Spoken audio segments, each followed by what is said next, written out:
I'm the Bunnyman. And I'm Crazzy Suzzy. And live from the terror couch in our bunker, we are back. Unfortunately, life happens, and it happened to us, so... But anyway, we're here, and that's the important. During this strange time, your mind off of this strange time, we're going to do a horror film about the census.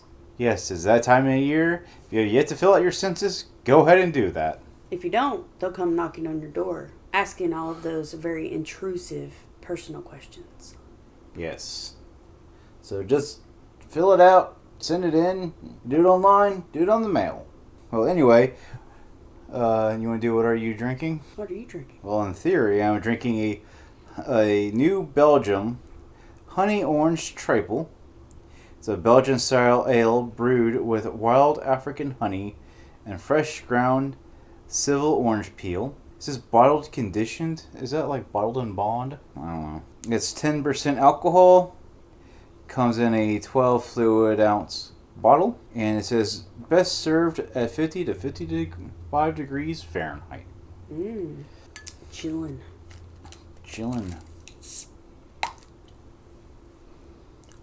Honey. It was kind of in the name. Honey orange. There's something there. Not quite sure. There's something. Alright. Let's give it a drink. As I have a Luna hair on it, it's driving me nuts. There, finally. The Luna hair is everywhere. It was looked like it was growing out of the bottle, though. It's quite good, actually. It's a very honey-esque. The most pronounced part is the honey. And then the wheat. I wonder if it's like clover honey, because it has that clovery scent to it. If you hit it on the front of your tongue, the orange really comes out, and then the honey. It's really a smooth drink. Actually, 4.5 out of 5. Now, this is not an old-time beer. This is I want to buy a 6-pack of this and drink it in a night. But it's one of those, romantic beers. Tripel. Interesting. Yeah, this is one of those, really delicate beers. There's not much of a head to it. It doesn't have a lot of, carbonation. It's almost like it's I don't want to say it's a nitro, but it's just very lightly carbonated. Nitro would have more carbonation. Thought it would. No. Nope. But anyway, so what are you drinking? Well, I had my Dr. Pepper earlier today, so I'm having watermelon citrus Propel. What do you give it? It's okay. It's not great. Yeah, the watermelon really... It's very fake watermelon. Yeah. Alright. I had a cavity filled, so I'm trying to not produce more. By drinking really sugar water. That grinding sound of the drill is like nails on a chalkboard is in my head. You know what we should do? We should do the horror film The Dentist. I already had a horror film earlier today. Yeah. But it would have been... I guess the dentist knew something was wrong. He's like, are you okay? I'm like, yeah. I'm surviving. Just ignore the look on my face. Well, they ask you that as they shove that, cardboard piece. So how's your day?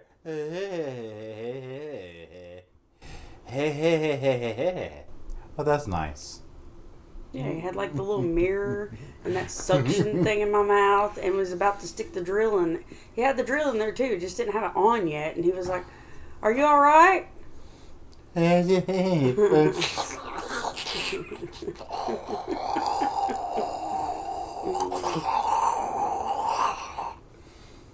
think that time has passed now. I'll just get it done and over with. 3 drills later. Ugh. Why is it your tongue always finds that, that vacuum thing?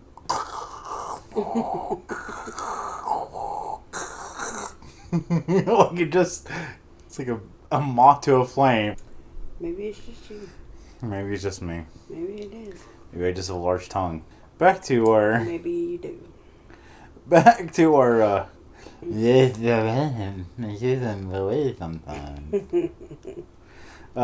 Back to our movie. It is Population 436. It's a 2006 film.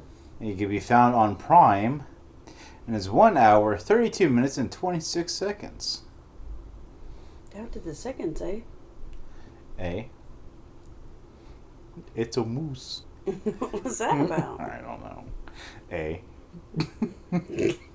Don't make me A my A. A. The film is a drama, horror, mystery, romance, thriller. It's an everything film. Yeah. If it was a sandwich, it would be a full course meal, let me tell you. Including a fish course and soup. Interesting. That'd be a bougie sandwich. It'd be the fancy kind that has everything on it. You want to go through the IMBD? Okay. The director is Michelle MacLaren. She has other notable work. Interesting. And the writer is Michael Kingston. Oh yeah, Michael Kingston. He wrote this. I don't know who that is, but okay, sounds significant.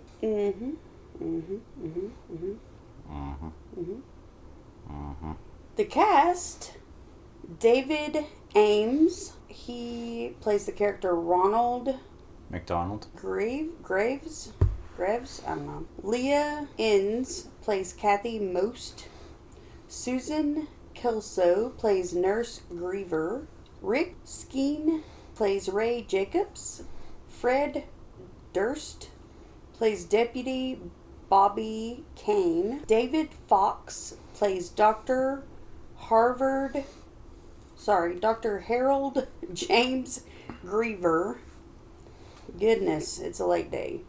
Peter Jordan plays Minister Hillard. Charlotte Sullivan plays Courtney Lovett. R.H. Thomson plays Sheriff Jim Calcutt, I think. Frank Adamson plays the Mayor Gus Grateman. The full list can be found on imdb.com. Goodness. Every time I think of Fred Durst, I always think of I Did It for the Nookie, probably because of that commercial. Maybe.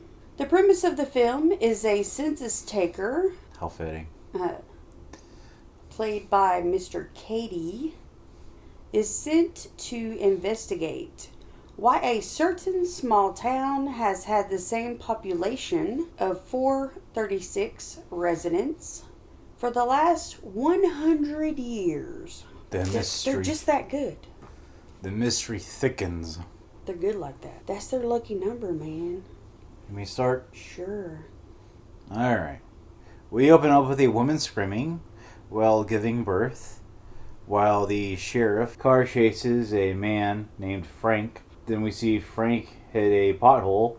The old truck that he's driving flips over and catches fire. These old trucks catch fire when they flip over. As the doctor delivers a healthy baby boy. Then we are at a cemetery. As the priest presides, he tells the attendants, "Let Ray's life be a lesson. The fever still threatens, but will not harm us if we live according to God's law." Then in unison they mutter, "Solidarity and steadfastness, we are the union of the divine and shall cherish equilibrium and peace." Let us pray. Then the minister starts the Lord's Prayer as a little girl interrupts and says she wants him back. Another attendee tries to confront her. She freaks out and tells him it's all a lie, and on the approval of the mayor, a group of men drag her away as another attendee tells a young woman it's okay, she's going to the doctor's, and everyone watches her go away. The children start running around the cemetery, because I like to play in cemeteries too. There's always fun childhood memories. The mausoleum slide, the Wake the Dead game, yeah. Wake the Dead game, run around old Fred. And then we see a man driving down a road, flipping through the wide variety of country and evangelical minister radio of the mighty 3 channels. And I have been on roads just like that before on long trips, where there's like nothing. And mind you, this is like 2006.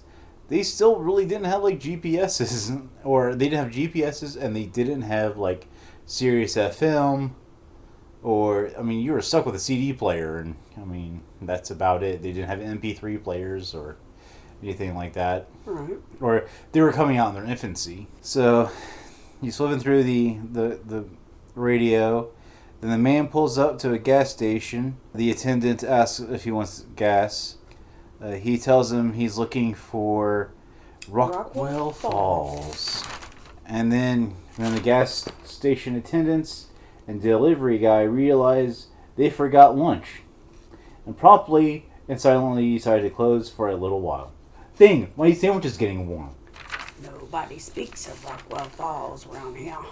With his trusty map, without the town on it, he decides he will find it in a way. Then he drives down a dirt road till he comes across a small sign that says Rockford Falls. Rockwell. Rockford Falls is the other small town that I was supposed to go to. As he passes, he sees a young woman on a horse and ignores the road as she falls. He's admiring the woman on this horse and misses this giant pothole. It's not a pothole. No, he doesn't miss it. No. He hits the pothole, blows 2 tires. He just straight right out just aims for the pothole because he's too busy watching this chick ride this horse. Probably thinking she would ride something else. I thought this was a G-rated channel. This is a G-rated channel. Maybe he wanted to give her a ride to the local malt shop. He ain't giving nobody no rides. He's got a car with 2 flat tires. Okay. He gets out, runs to her to rescue her to make sure that she is alright, which she is. He asks for help. She tells him to go back to the last town he passed, 50 miles back, that he should just start walking. As he goes back to his car, a sheriff's car parks at a distance. As he waves at it, the sheriff car pulls up. The deputy says he will call for a tow truck from the other town to come and pick him up. But Steve informs him, our main character, he is from the census. Kady. From the Census Bureau, and he needs to go to Rockwell Falls. The deputy tells him he needs to talk to the head sheriff about this and radios it in. The sheriff tells the deputy, "You know what to do." Then the deputy tells him that he's with the Census Bureau. The sheriff changes his tone and tells him to put on a happy face and roll out the carpet and then hop onto the welcome wagon. And the deputy introduces himself as Bobby Caine. Tells them they don't get many visitors and that to get things, a tow truck will be there shortly. It's not to worry about people stealing his stuff because there is no crime in Rockwell Falls. And Steve and Bobby drive into town with no other traffic. And Steve goes, "So, what exactly are they going to steal? My Limp Bizkit CDs?" Nobody wants those. Yeah. As they enter the town, kids are playing, and everyone is walking around the town that looks like it's out of a postcard. Bobby informs Steve that they are going to see the mayor. Since there is no hotel in town, he will know where to put him. As they pull up to the mayor's house, he meets some unhappy dogs. Bobby informs Steve that they are man's best friend and you can't have too many friends in this town. Then the mayor comes out asking what his business is in the town and informs him he is with the Census Bureau. He won't be long, just a few days, and he needs access to the old census files. The mayor says he will arrange it and that if he needs anything, just tell him. So this town is awfully cheery. Nice people for somebody that came poking around, huh? Yeah. During his stay, Kady notices a number of increasingly strange things about the town. People acting awkward and strange. People make vague allusions to the fever. And several residents treat him as though he were not just visiting. Yeah, they saw calling him Mr. Kady, and welcome Mr. Kady, and have a nice day, Mr. Kady. See you later, Mr. Kady. Kady. Grow always allowing watching him this. to make charge accounts at the store, and Yeah. hope you're, getting comfortable and enjoying the town, and things that you wouldn't tell somebody that's only going to be there for a short period of time. Yes. But as Steve and Bobby and the mayor are talking, a kid on a bike informs the mayor and the sheriff that Wanda Sykes woke up with marks on her, and she is real sick. So Bobby and crew make a small detour as they're trying to drive Steve to his final destination. We see that Wanda has boils. After a while, the mayor and crew come and inform Steve that she will be okay. It's just boils. And then the mayor informs Steve that the town has traditions and that he better mind them, which Steve agrees to. Then the mayor informs him he's going to Belma's. As they come to Belma's, Bobby informs Steve that Belma has a daughter, that Bobby's going to marry her one day, and that it's not true about the mother-daughter thing either. And that's all we know about that. As they enter the house, Belma's very hospitable, and we meet the daughter, the horse-riding girl. Courtney is her name. That night, the mayor and some townsmen are in the church. They all cast ballots, and after they finish the ballots, the mayor pulls out a name as one of the gentleman's wife, Ruby. All the guys congratulate him, and the mayor informs him Ruby is officially the festival host, to this guy's delight. Because I guess being a festival host is something to be celebrated and honored. You'd like if I was a festival host, wouldn't you? No. That was a mean question. How would you eat? I would starve. A whittle away to a little old rabbit. Shrivel little rabbit man. And then the mayor informs the men to stop their clocks if they haven't, and then they say a little chant. So I don't understand what this. There's a lot of like little weird things that go on that they really sort of don't explain, like the whole clock thing. Like you're supposed to stop the clock till after the festival happens, and we could talk about that later. Next we see Steve, Courtney, Bobby, and Belma at the dinner table. Courtney and Steve are next to each other, while Bobby is across from them. Steve tells them about his like of numbers. Belma is shocked he doesn't have a family yet, and that 12 years ago they lost Lyle to the fever. I guess Lyle was the husband of Belma, and yeah. As Steve goes to bed, we see him place a picture of him, a young boy, and a woman all happy alike. As Steve sleeps, he imagines a monkey dashboard, a rosary hanging from a rearview mirror, and some country music blaring, then fire, and he wakes up. Then he goes downstairs and runs into Courtney. He asks about her father. We find out that he lost his wife and daughter in a car wreck. Then she hands him warm milk to help him sleep. You know what I like at night before I go to bed? Not a glass of warm milk. You don't like milk anymore. I never understood why warm milk is a thing. The idea of it just sort of... Ugh. Anyway, next morning he goes out to do his job, and everyone in town is constantly greeting him, and he goes to a restaurant where Courtney is the waitress. As he is waiting for his breakfast, he knows everyone's shaking a woman's hand and congratulating her. Steve asks, who is she? We find out that is Ruby, the festival queen. Queen of all. Steve asks if Courtney has ever been picked, and she says no. No. By the time that it comes, she hopes to be far, far away from there, and she asks about Chicago, because that's where Steve's from. And he tells her about Chicago till her mom summons her. Then we see Steve go through the census book, the old census book.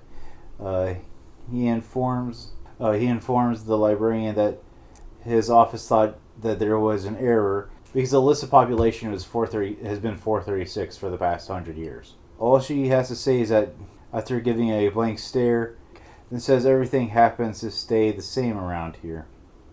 And then she asks for an address. Then Steve asks for an address of a family, which she tells Steve that they fell ill, but they are better now, and that he will have to ask the mayor about that family. And Steve goes and asks the mayor as he goes around the festival. He tells the mayor that he has to interview them, but the mayor says they don't like people snooping around. And he tells Steve to relax. There's plenty of time for work. He can do it after the festival. As he decides to go interview the people he can, and that goes on all day. That night, Bobby takes him to the local watering hole where Steve feels like he is being watched, which he is. Then they enter the bar. Bobby toasts Steve, and Rockwell Falls, the perfect place on earth. They're like, yeah, they're like right in his face. Steve does a shot of the local whiskey. He's like, "Ooh, that's good stuff." But hair on your chest. Yeah. And then the locals are not liking that he's not having an easy time with the homemade whiskey. And to the stares of the townsfolk, he takes another shot. Then we see Maury, Wanda's husband, cleaning Wanda's boils, and he tells her he's going to get rid of them boils, and he goes and picks up his shotgun. Now this goes in a different direction than what I thought. Then we see the young woman from the first scene in a white room. She has the same nightmare as Steve and wakes up terrified. Then the doctor enters the room and tells her he is going to start her treatment. She says it's just a nightmare. The doctor tells her it's a vision of her death. That's how the fever starts. Then we see the town's electricity plant as the doctor places the electrodes on the young child. And the electricity goes... Steve in the bar asks what is going on, and all Bobby says is that the town sometimes has issues. And then Maury walks in and points the shotgun at Steve. Bobby gets in front of the gun and nothing happens. Maury tells him they were fine till he came along, and it's prophecy, and Bobby takes the gun away, sending Maury on his way. Steve is a little shook up, asks what was that about. Old Bobby said is that he just stressed out. That's what he does when he's all stressed out. Then Steve asks about the prophecy. Again, Bobby just goes, "Man, don't worry about it." And he just waves it off as a local superstition. And then tells him that Maury wasn't going to shoot. There's never been any murder in Rockwell Falls. He also tells him that Maury is a horrible shot. Well, point-blank ranged with somebody with a shotgun, you don't have to really, aim down those iron sights. Yeah.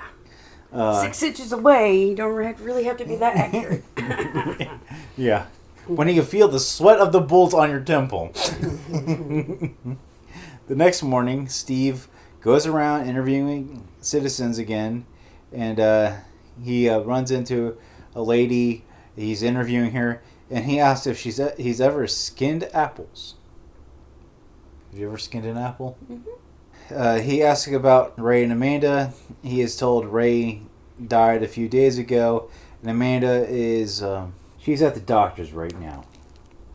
Steve makes a comment about leaving in a few days, and he's met with, "I doubt it. Have a good day, Mr. Kady." Have a good day, Mr. Kady. Steve goes to Main Street and looks in the garage to see that his car is not there being fixed, because Bobby promises his car will be fixed. Don't worry about it. They'll pick it up. Then he leaves and goes down a wooden path. Then he starts hearing ominous sounds till he comes across a schoolhouse filled with children reciting the equilibrium mantra.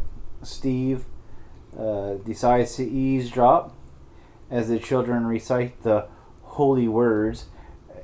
At first it sounds like names in Latin. And Steve notices English face reads in flames. It's an old classroom, and these kids are reciting this mantra, and around it is just this imagery of flames and women engulfed in flames, and they're reciting this bizarre thing, and then they're reading off these names. At first it sounds like it's in Latin, and then it goes into English. It's sort of weird. And then Bobby comes up behind Steve and spooks him. He informs him that Wanda is okay.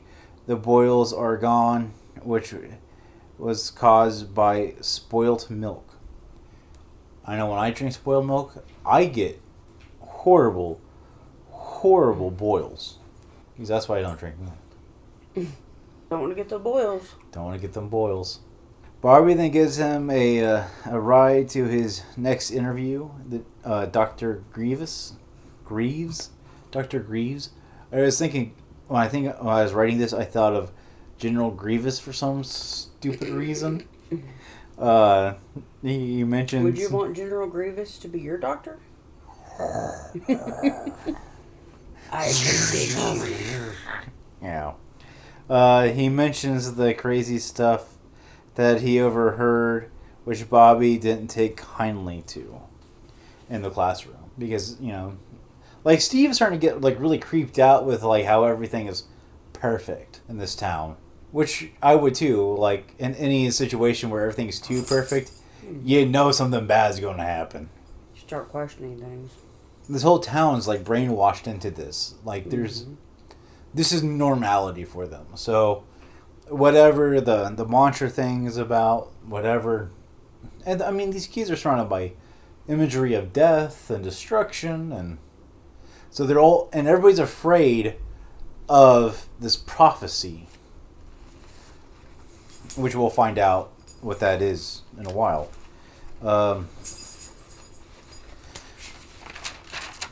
Steve sees Dr. Greaves, a woman that looks strung out, and he asks after the nurse Mildred come to get her away, only to be met with Dr. Patient Privilege.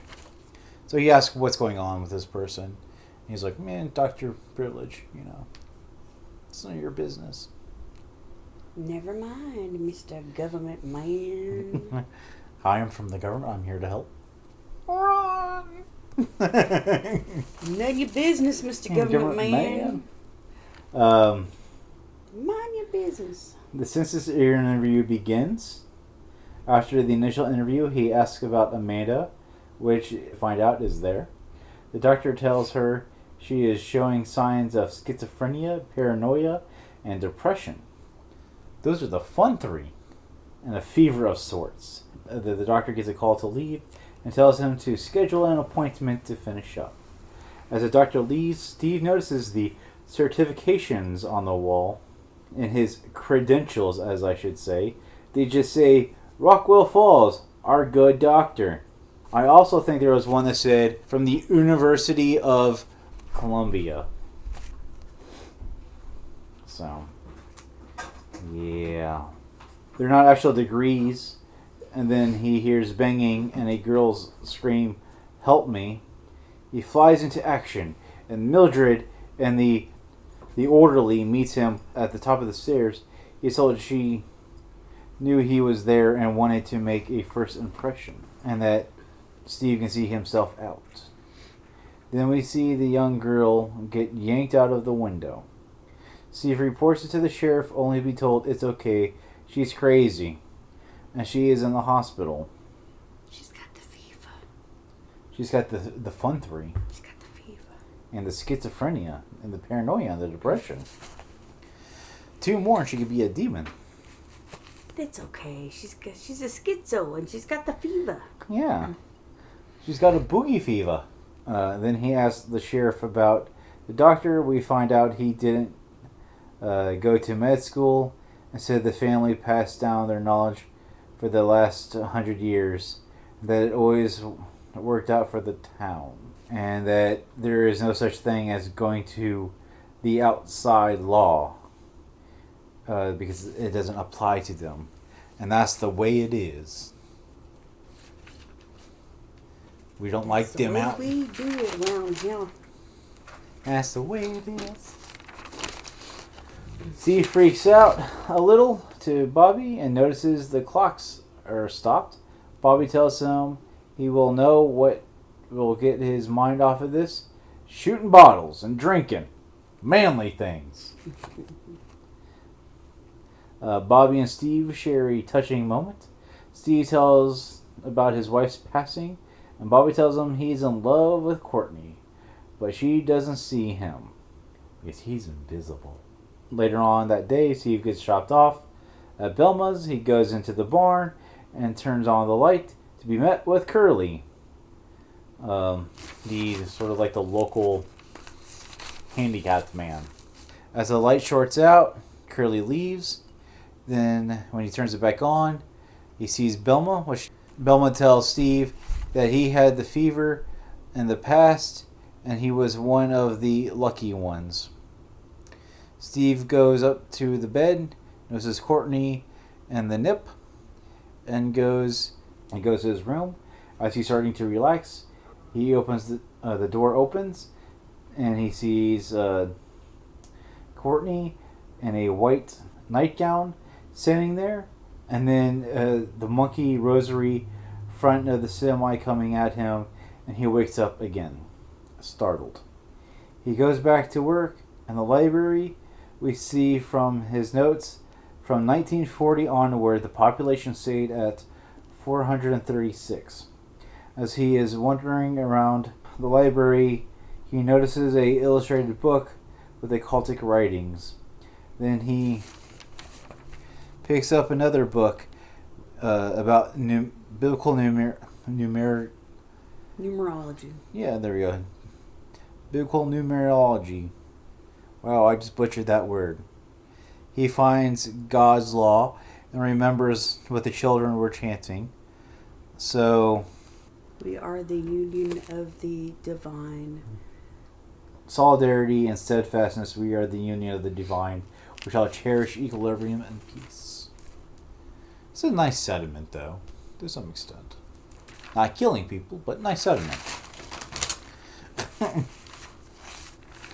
Then he does some math and circles solidarity, and as he does, a redhead man is behind him and tells him to learn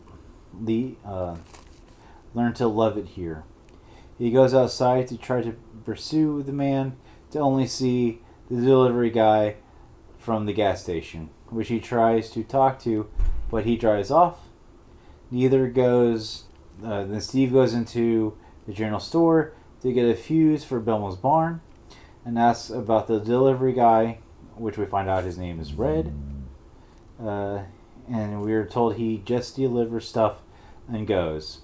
Then the storekeep introduces him to Curly and tells him he just moved here from Chicago. The big windy shitty.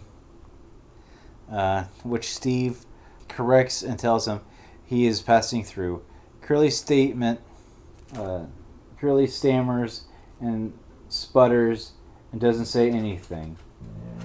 And the storekeep tells him it's just that he's just brushed with fear. Then Curly goes into a rage and clocks Steve, and the storekeep pulls Curly off. Then the boy on the bike, Obi, rides up. He asks Obi what is the fever. He doesn't know, but after they leave Dr. Reeves, they're happy. Then he asks, what does a person look like when they have it? He replies, like you, and rides off. And Steve goes to Greaves' hospital. No one's there, so he climbs into the window. Steve then starts looking around, and finds Amanda in her room. Then he looks for the keys and enters the room. He introduces himself, tells her he is with the Census Bureau and that he just wants to talk to her. Amanda tells him he no longer works for the census. They will find him a new job. 600 more pages left. Quite thorough, were you? Unfortunately. And if he wants to leave, then you're sick and they will save you just like her, and that everyone is watching him. He asks her about her father. She says he tried to leave, and boom goes the dynamite, or in this case, the truck. And the towns said that God punished him. Steve then recognizes electric shock burn marks on her temples. And then she tells him she is scared, and he takes her. The moment he exits the door, the sheriff, Mildred, the orderly pull up, and Amanda tells him he's trying to take her, and runs to them. As Mildred and the orderly take Amanda inside, the good doctor tells Steve, although she is only 12, she has the fever. The disco fever. Which makes you talk all crazy and dance and stuff. And changes the perception of the town. And then you start to realize it is not perfect. One of the first signs is the eyes, like a cornered animal. They try to run. They stop them before you do. Then God will punish you for trying to leave. The fever is born out of the lack of faith, and only Dr. Greaves' method is successful to bring them back into the population. They have to help, because why would you leave Rockwell Falls? Steve tells them if something is wrong, he is going to have to report it. Then the doctor asks him how he feels, because he looks peaked, and that the sheriff could give him a lift so he could rest. But he decides that he just needs to go some fresh air and stretch his legs on a nice nature walk. Far, far away from all you. He walks down Main Street. Everyone greets him again. He goes to the garage and sees no cars inside. It's a place where flies gather. Next we see sheriff and deputy are shooting some bottles as suspicion grows. Steve goes into the barn and confronts Courtney about what's going on. She asks that she keep her thoughts close because she wants to get out of the town. Christian, deputy number 2, starts to question if Courtney and Steve are having a thing, and Bobby says Steve is his friend. Steve finds out the festival is tomorrow and he needs to just go to be seen instead of saving Amanda. Then Courtney wants him to stay with her and takes her with him. When he goes, he promises they horizontal tango. As Bobby pulls up and gets an eyeful of what they're doing and then leaves. Well, he's my friend. As he's dancing with the woman I love. Yep. The next day, the festival starts. Bobby asks what happened to him yesterday and for not showing up. Steve said he forgot. Courtney asked him for a dance. No, he was doing they were doing the horizontal dance, and now she's asking an actual real dance. Oh, okay. Yeah. You know, where you move your feet. Not in the air. Sometimes you move your feet the other way. Not in the air. You know. Your feet are on the ground.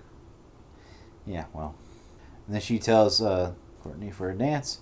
She tells Steve about a cabin 5 miles behind the barn, her barn, or their barn, and that if he is in trouble to go find it, then Courtney gets summoned to stand with Mama. Then the mayor makes his opening remarks, and they start to pray about adding new people to the community. The apple lady informs Steve that she is surprised they had a second festival this year. It would have been 3 if Ray didn't do what he did. Steve asks how many festivals do they have, and the lady answers, depends on the population. Yeah, they are having the festival because of him, because he makes 437. Then we see Ruby and find out what the festival queen is. And we get a kill number 1. She likes to hang around and do the air waltz. As she's kicking, everyone claps, and the mayor tells them to restart the clock and eat some pie. Steve freaks out, tells everyone they're all insane, and he gets surrounded, then drugged. He then wakes up in the docks, a special bed with the mayor, sheriff, and others surrounding him. Then they start explaining what is going on as he struggles. They tell him Ruby Flynn was honored to be a sacrifice for the community. Then he got She wanted to do it. She wanted to die. She wanted to hang. She'd been dreaming about it since she was a little girl. Then we get a history lesson. Back in 1860, the population was 436. The town was prosperous and happy. Then a wicked man, a very, very wicked man, came to a town with his wickedness spread across the community until God wiped the cancer clear out by fire. Then the mayor's great-grandfather rebuilt the town and established a moratorium on the population of 436, and that number obviously pleased their Lord, and they guard it to this day as God's law. If anyone sets foot in Rockwell Falls, they move there since the outside world wouldn't understand, and the townspeople were chosen. That's why they have hallucinations or dreams, rage that they must save them. That everyone tries running dies, not by their hands, but by God's hands. The Steve informs them people will be looking for him, and the sheriff tells Steve that he took care of that. Then they strap him down, begin the treatment. They hook him up with shock pads to his temples and turn on the juice. Back in Chicago, a co-worker receives a letter informing the Bureau that he has found a new life and just to take his stuff. Yeah, that's not how you quit government work. I like it here. I think I'll stay. Just keep my stuff. Next, Nope. You had an assignment, dude. Yeah. We want our paperwork. Just government work. Paperwork, man. Yeah. We don't care what you do. Paperwork. You could go back to your fancy new life after we get our paperwork. Next, Steve wakes up in Belma's house. She is washing him off. That's what that says. Yeah. He then gets out of bed and starts running. Belma calls the sheriff, and a manhunt ensues. Then we see Courtney in the white room, muttering to herself. Steve finds a car. The redhead man, John Green, tells him to get out of the car. He tells Steve that they parted years ago. Then he tells Steve he came here 8 years ago, thinking he was passing through. He tells him to do what he tells and act like one of them. The manhunt team comes near John's house. He greets them and tells the crew he doesn't have the fever. He invited Steve a couple of days ago, and Steve is playing with the kids. They asked Steve for a word. They left, and they asked him why he left in such a hurry. Steve asked he didn't mean to cause trouble. He had a strange feeling. Deputy number 2 says he is lying, and the sheriff asks, do you understand how things work around here? As the doctor probes Steve, he says he understands God's law and everything's perfect. The doctor gives an all clear, and it might have been a spell. They invite him back to town, but John tells him that he needs to say goodbye to the kids.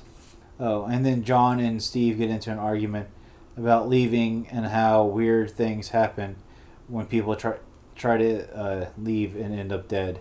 Steve brings up the delivery guy. John says they don't stay overnight. Unhappy with that answer and calling John crazy, John asks about the nightmares. Then he tells John he doesn't want to turn a blind eye to this. Later that day, or the next day, or whatever, Bobby and Dustin have a conversation about population going back to 437 because birth, and he wants Bobby to kill Steve, which he says he can't. Then they get informed that Steve is back in town. The next day, John and Steve meet up in the diner, and John tells Steve where the delivery truck leaves and how to get out. Bobby's in tears and checks his revolver, and Steve goes to the general store to get kerosene and asks to go out the back. That's when Curly welcomes him to Roswell Falls and smiles. Then Steve spreads. Then Steve leaves the general store as the deputy is sitting out front of the general store. How many times can I say general store?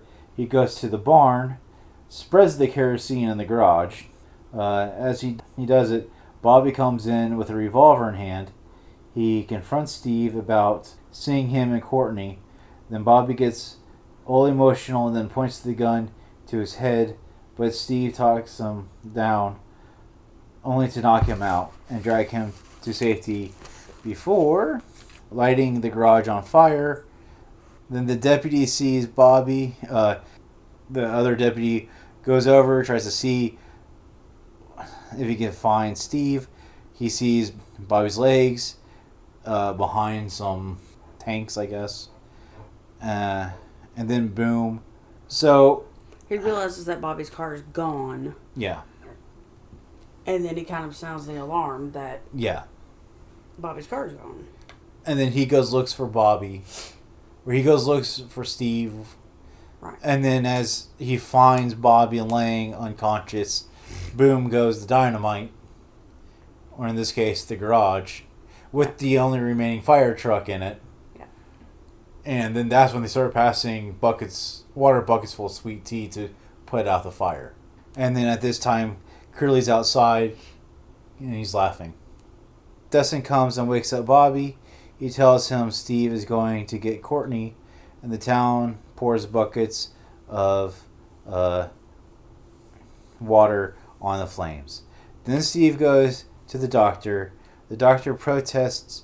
He holds a revolver at the doctor and Nurse Mildred's face. It demands them to handcuff themselves to the radiator, which they do. He asks, "Where is Courtney?" They tell she's at home. Then he goes upstairs. He starts to leave. The orderly tackles him. Steve then knocks out the orderly. He asks, "Where is Amanda?" They answer, "Downstairs." He grabs the keys and goes down. We see the cure for the fever is a lobotomy. And not the nice lobotomy in the old tear canal and wiggle, wiggle, wiggle. No. This is the old drill through the skull lobotomy. And Steve walks down through the basement. He sees crude medical devices. And he meets the missing family, the Hillblockers, enjoying muffins. Because that's what she's known for. Miss Hillblocker is known for her muffins in their cell. And Steve tries to release them, but they don't want to go because they're just waiting for their home now. Because they're happy here in Rockwell Falls. Steve opens the cell door anyway, only for Miss Hillblock to close it and offer her husband her famous blueberry muffins. I don't understand how he's not like 500 pounds at this point. You need nothing but muffins. Oh, you're right. Then Steve finds Amanda, and they see the sheriff outside, so they escape out the back through the woods to Grandma's house we go. As the cat is lying down, and they'd be like, I'll get you next time. Then Steve and Amanda come to a car graveyard filled with hundreds of cars from different eras, and the sheriffs are in hot pursuit. Steve and Amanda get in the tow truck, drive off to Belma's house. Steve gets out of the tow truck and goes to get Courtney, who's washing dishes. Steve hugs her, and she apologizes for him missing a lovely lunch. And he notices blood coming from the back of her head, and he notices that she has a change in attitude, and then he notices blood on his hands. Then he puts two and two together, and she's been lobotomized. And so he gets back in the truck with Amanda. So they leave on the delivery route, only to see Bobby on the end with a rifle. He tells them to stop. Christian pulls up behind the tow truck and tells Bobby to shoot Steve, only for Bobby to shoot kill number 2, Christian, right between and shoots him, and it's just right between the eyes. Gun kill. Tension. Blah blah blah. As they leave the town and enter the highway, the images of their nightmare fall into place. Starting with the radio playing country, the rosary shaking, a hat falling, revealing a monkey toy, and they're all both looking at each other at this time. Obviously, Steve's not paying attention to the road. He swerves and runs into a tractor trailer. Days pass, and Steve's coworker shows up, and he blows out his tires on the same pothole, crater, whatever. The sheriff shows up to introduce himself and roll out the welcome wagon.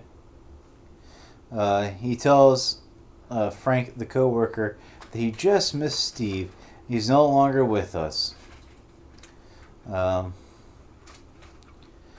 Frank is annoyed because he wanted to see what the good life Steve had, and the sheriff invites him to have some of the best apple pie, and that they are having a celebration, celebrating rain sent by heaven that put out a bad fire a few days ago. Then we are informed Harmony, the library lady, delivered twins. Bobby and Courtney got engaged. Then we see the wrecked tow truck that Steve drove being towed back into town as Frank leaves with the sheriff. The end.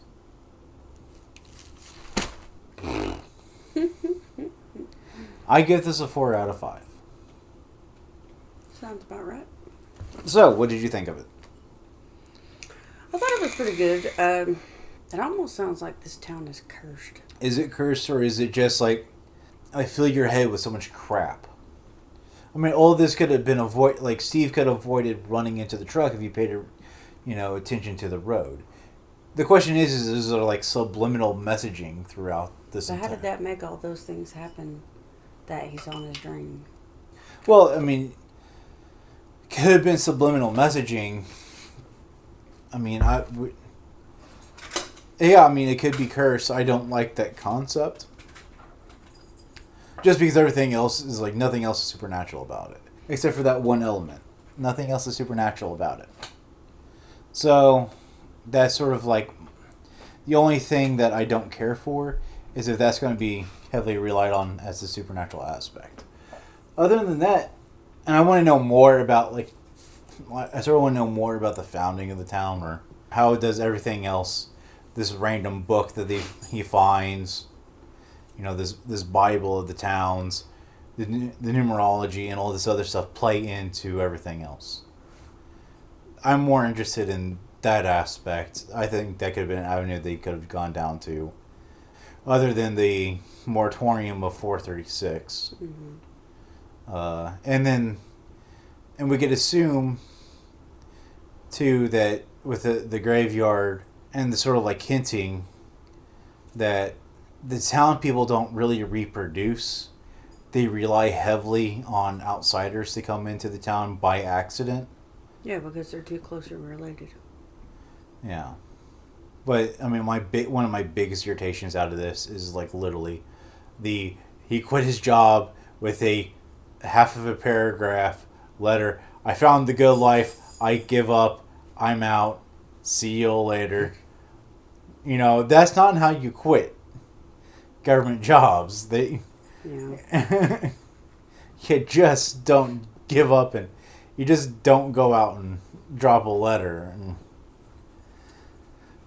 yeah, it doesn't really work that way. And I'm pretty sure there is some place, especially with the Census Bureau, that people have to check in.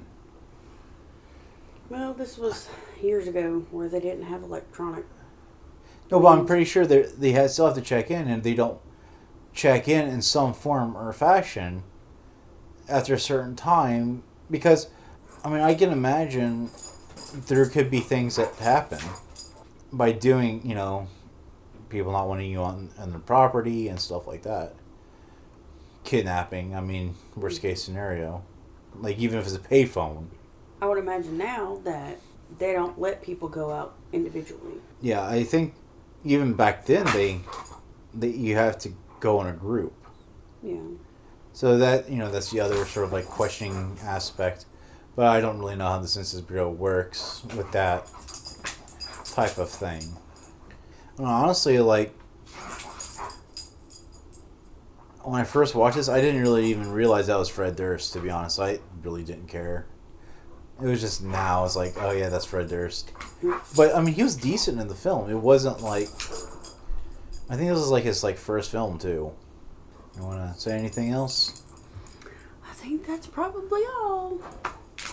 So, thank you all for staying with us, if you're new or old. Again, sorry for the delays. We're going to try to start uploading more regularly. We just had real life happen. And if you didn't know, or we do have a merch store on Redbubble. It's In the Eyes of Terror. And it has all the former illustrations from like the first season on there, and that's something I like to get back into. And your support, if you buy merch, that'll actually, I could go back to doing illustrations for the pure fact that right now we just don't have a printer, so I can do what I need to do. We actually did invest into a new mic. Yeah. So hopefully you notice a difference in sound quality. Yeah, when Luna sniffing. Yeah, she did sniff the mic just a minute ago. But other than that, I mean, so visit that merch store. We have a bunch of Halloween stuff up on there. For Halloween, we have some Christmas stuff up there. Like I said, the illustrations. And just some random stuff. We have... And if you're looking for some Halloween-style masks, or into Vaporwave, I've got some masks up that you can get to keep yourself protected in this crazy, crazy world. This crazy, crazy time. I've got like 2 jack-o'-lantern smile ones. If you're interested in that, you could rock the Halloween appreciation. So, I think that's probably all. yeah. Yeah, we got a couple more coming up. Yep. It's good to be back. Yep. I just have to figure out my handwriting some days. We'll scare you later. Bye. You are